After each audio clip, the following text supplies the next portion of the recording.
Hey there. Subscribe to my channel. And also press this bell icon. और अब भगवान श्री राम की वंशावली का विश्लेषण। सुप्रीम कोर्ट में इन दिनों अयोध्या मामले की सुनवाई चल रही है। इसी सुनवाई के बीच 9 अगस्त को सुप्रीम कोर्ट ने रामलला के वकील से एक बड़ा दिलचस्प सवाल पूछा। सुप्रीम कोर्ट ने यह सवाल पूछा कि क्या भगवान श्री राम का कोई वंशज इस समय अयोध्या या दुनिया में मौजूद है। इस पर रामलला के वकील ने जवाब दिया कि उन्हें इसकी कोई जानकारी नहीं। लेकिन आज हमने इस सवाल का जवाब ढूंढने की कोशिश की है। आज हमने भगवान राम के वंश पर एक दिलचस्प विश्लेषण आपके लिए तैयार किया है। भगवान श्री राम को भारतीय संस्कृति की आत्मा कहा जा सकता है, क्योंकि भारतीय संस्कृति में वो सभी आदर्श और मूल्य समाहित हैं जिनकी वजह से भगवान राम को मर्यादा पुरुषोत्तम श्री राम कहा गया है। भगवान राम के पूर्वजों और वंशजों को सूर्यवंशी क्षत्रिय माना जाता है। भारत में मुख्य रूप से क्षत्रियों के 2 वंश माने जाते हैं, सूर्यवंशी क्षत्रिय और चंद्रवंशी क्षत्रिय। इन दोनों क्षत्रिय वंशों ने लंबे समय तक भारत पर राज किया। रामायण और महाभारत भारत के 2 प्रसिद्ध महाकाव्य हैं।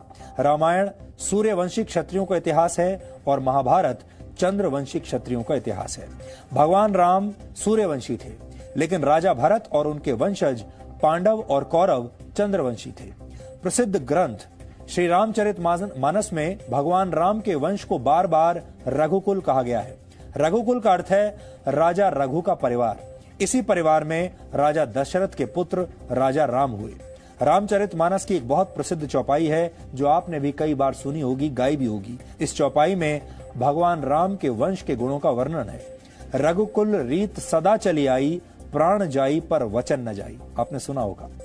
इस चौपाई का मतलब है राजा रघु के परिवार में वचन को किसी भी तरह पूरा किए जाने की परंपरा है, चाहे जान ही क्यों न चली जाए। यानी वचन का मूल्य प्राणों से भी बढ़कर है। महाकवि तुलसीदास का एक प्रसिद्ध ग्रंथ है रघुवंशम। इस ग्रंथ का नाम भगवान श्री राम के वंश रघुवंश के नाम पर रखा गया। इसमें भगवान राम और उनके पूर्वज राजा दिलीप, राजा रघु, राजा अज और राजा दशरथ का इतिहास है। चंद्रमा से आगे वंश प्रादुर्भूत होता है, बढ़ता है। चंद्रमा जो है इनके जो कुल खानदान में, कुल में जो राजा हुए वे सभी चंद्रवंशी राजा कहलाए।